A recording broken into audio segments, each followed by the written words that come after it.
ये कार्यक्रम सत्य घटनाओं से प्रेरित है। जिनके साथ ये घटनाएं घटी उसकी वास्तविकता उन्हीं तक सीमित है।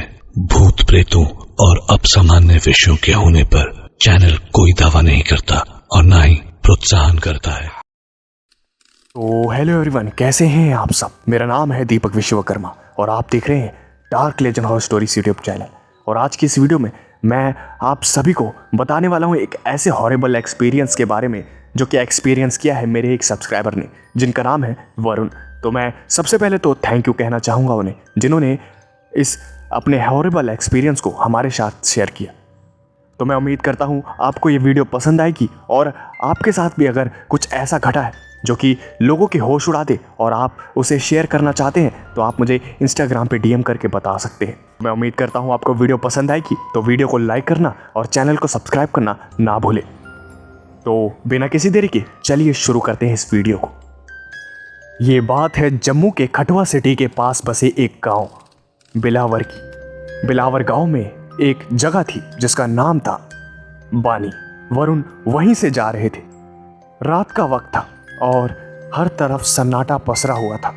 अंधेरा हर जगह था। वरुण उस सुनसान रास्ते पे अकेले अकेले अपनी मंजिल की ओर चले जा रहे थे। तभी अचानक से उन्हें ऐसा लगा कि उनके पीछे सर के किसी ने एक छोटा सा पत्थर मारा। उन्होंने पीछे मुड़ के आसपास देखा तो उन्हें कोई भी नजर नहीं आया। पहले तो उन्हें ये सब अपना वहम लगा और वो आगे चलते रहे। उन्होंने इस बात को इग्नोर किया। उनकी मंजिल थी उनका घर, जो कि अभी बहुत दूर था, इसलिए वो चले जा रहे थे। वरुण ने अपनी जिंदगी में इतना सुनसान और डरावना रास्ता कभी नहीं देखा था। वो सुनसान रास्ता ऐसा था कि जैसे अभी पता नहीं कहां से भूत प्रेतों की बारात उस रास्ते से निकलने लगेगी। इतना डरावना मंजर होने के बावजूद भी वरुण काफी हिम्मत के साथ आगे बढ़ रहे थे। तभी अचानक से उन्हें एक आदमी नजर आया और उस आदमी को देख के वरुण को थोड़ा चैन मिला। उन्हें लगा कि चलो अब डर थोड़ा कम होगा। वरुण को ऐसा लगा कि इनके साथ बातें करते करते आगे चलते रहते हैं, डर भी कम लगेगा और साथ ही साथ रास्ता भी कट जाएगा। वो उस आदमी के पास पहुंचे ही थे, तभी उन्होंने उस आदमी की शक्ल देखी। उस आदमी की शक्ल बिल्कुल भी नॉर्मल नहीं थी। वो आदमी दिखने में काफ़ी ज़्यादा भयानक था। इसी वजह से वरुण ने उससे बात करने का फैसला तुरंत कैंसिल कर दिया और आगे बढ़ते रहे। लेकिन उस आदमी ने वरुण को देख लिया और कहा कि कहाँ जा रही हो? वरुण ने तो सबसे पहले इस बात का जवाब देना ठीक नहीं समझा और वो आगे बढ़ते रहे। उन्होंने उस आदमी को इग्नोर किया क्योंकि वो आदमी शक्ल से ही ठीक नहीं लग रहा था। वरुण काफ़ी आगे तक आ गए और उन्होंने पीछे मुड़ के देखा तो वो आदमी वहाँ पर नहीं था। उन्हें थोड़ी चैन की सांस आई कि चलो उस आदमी से तो पीछा छूटा। लेकिन तभी अचानक से उन्होंने देखा कि वो आदमी उनसे आगे है। इतना भयानक मंजर देख के वो थोड़ा घबरा गए क्योंकि वो आदमी तो उनके काफ़ी पीछे था और अचानक से वो उनके आगे कैसे आ गया। वरुण इसी बात को सोच रहे थे, तभी अचानक से वो आदमी उनके पास आकर बोला कि कहाँ जा रही हो? मुझे भी बताओ, क्या पता हमारी मंजिल एक ही हो। वरुण ने भी हिम्मत करके कहा कि मैं अपने घर की ओर जा रहा हूँ और वो घर बहुत दूर है और मुझे जाना है, अभी मुझे देर हो रही है, इसलिए मुझे जाने दो। मेरे पास फालतू समय नहीं है आपसे बात करने के लिए। तभी अचानक से वहाँ बिजली कड़कने लगी और मौसम खराब होने लगा। तेज़ हवाएं चलने लगी और उस आदमी ने कहा कि मौसम खराब हो गया है, हमारे साथ हमारे घर चलिए। जब मौसम ठीक हो जाए तब अपने घर की ओर निकल जाना। वरुण उस आदमी के घर जाना नहीं चाहता था, इसलिए वरुण ने मना किया।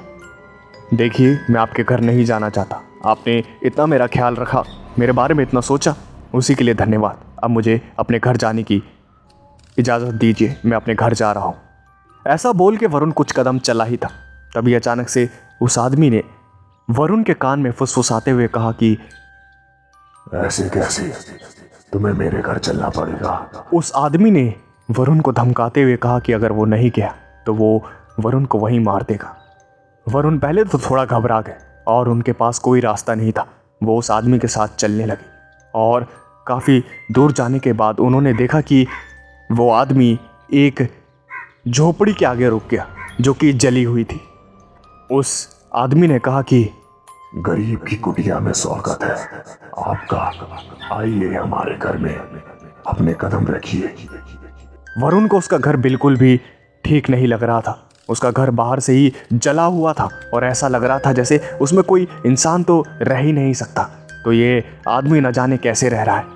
वरुण ने उस आदमी से कहा कि वो टॉयलेट करके आ रहा है और फिर उस आदमी ने हंसते हुए कहा कि साहब जल्दी आइएगा, यहाँ पर जंगली जानवर बहुत घूमते हैं, क्या पता आपको खा जाए। वरुण को ये बात काफ़ी ज़्यादा अजीब लगी और वो टॉयलेट करने के लिए चले गए। लेकिन टॉयलेट करना तो सिर्फ बहाना था।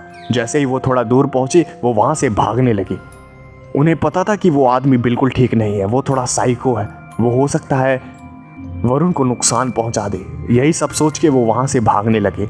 लेकिन वो जितनी भी तेज़ भाग रहे थे उनके कानों में एक ही आवाज़ आ रही थी, कोई फायदा नहीं है साहब, मत भागिए, मत भागिए साहब, मत भागिए। वरुण काफ़ी तेज़ी से भागता हुआ काफ़ी किलोमीटर बाद उसने रुकने का फैसला किया और उसने चैन की सांस ली। वो सुनसान रास्ता अभी भी जारी था। तभी अचानक से उस आदमी ने उसके कान में कहा कि साहब क्यों अपनी ताकत बर्बाद कर रहे हैं? मैंने कहा ना, भागने का कोई फायदा नहीं है, भागिए मत। वरुण ये सुन के और भी तेज भागने लगा और तभी अचानक से उसने जो देखा उसे देखकर उसकी आंखें चौड़ी हो गई। उसने देखा कि वो अजीब सा दिखने वाला आदमी वरुण के आगे है और वो वरुण को देखता हुआ बोला कि साहब आप बात क्यों नहीं मानते? आप मेरे साथ चलिए मेरे घर पे।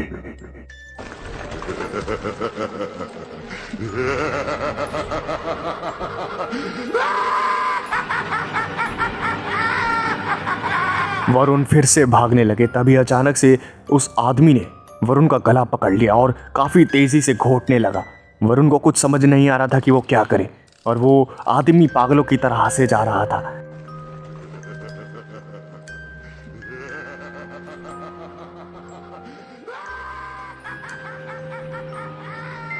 वरुण को कुछ भी समझ नहीं आ रहा था कि क्या करे क्या करे क्या करे। तभी अचानक से उनके पॉकेट में एक लाइटर था और डूबते हुए को तिनके का सहारा, यही सोचकर उन्होंने वो लाइटर निकाला और वो लाइटर कांच का था। वरुण को लगा कि वो उस लाइटर को उस आदमी के सर पे मार के फोड़ देगा। वो आदमी वरुण के गले को छोड़ देगा और वरुण वहां से भाग पाएगा। लेकिन जैसे ही वरुण ने उसके सर पे उस लाइटर को मारने की कोशिश की तो उसका हाथ आर पार हो गया।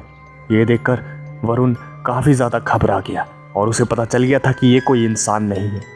वरुण का दम घुट रहा था और उसने ऐसे ही दम घुटने की वजह से उस लाइटर को जला दिया और उस लाइटर को जलता हुआ देख के वो आदमी वहाँ से पागलों की तरह चिल्लाता हुआ भागने लगा।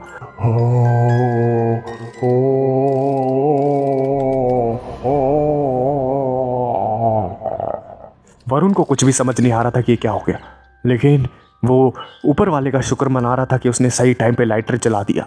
वो आदमी उस लाइटर को देख के भाग रहा था। उस लाइटर में जो आग थी वो आदमी उससे काफ़ी ज़्यादा डर रहा था और इसी बात का फ़ायदा उठा के वरुण उस आदमी को अपने से दूर भगा रहा था। और वरुण ने जब देखा कि वो आदमी उसके आसपास नहीं है तो कई किलोमीटर तक भागने के बाद वो रास्ता कंप्लीट हुआ और फिर वो थकान के मारे वहीं पर चक्कर खा के बेहोश हो गए। और जब उनकी आंखें खुली तो उन्होंने अपने सामने कई सारे लोगों को देखा जो कि गांव वाले थे। और फिर वरुण ने अपने साथ खटी उन सारी बातों को बताया और फिर उन सारे गांव वालों ने बताया कि उस सुनसान सड़क के बीचों बीच एक झोपड़ी थी जो कि एक शराबी इंसान की थी। और वो शराबी इंसान उस पूरे सुनसान सड़क पे रात भर घूमता रहता था और एक रात उसकी झोपड़ी में किसी ने आग लगा दी और वो उस आग में जल के मारा गया। तब से कहा जाता है कि उस आदमी की आत्मा उस सुनसान सड़क पे घूमती रहती है। उससे बचने का सिर्फ एक ही तरीका है और वो है सिर्फ आग। ये सुनते ही वरुण के सांस में सांस आई कि आखिरकार उसके पास लाइटर था और वो शुक्र मनाने लगा कि वो बच गया। वो यही सोच के घबराया जा रहा था कि अगर उसके पास लाइटर ना होता तो उसका दम तो वो आदमी घोट ही देता। और उस दिन के बाद से वरुण उस रास्ते की तरफ चलना तो क्या देखना भी पसंद नहीं करते और उस रास्ते का नाम सुनते ही उनकी आंखों में डर साफ साफ देखा जा सकता है। तो मैं उम्मीद करता हूँ ये वीडियो आपको पसंद आई होगी। तो वीडियो अगर आपको पसंद आई हो तो वीडियो को लाइक करना और चैनल को सब्सक्राइब करना ना भूलें। मैं मिलता हूँ आपसे नेक्स्ट वीडियो में। Thanks for watching.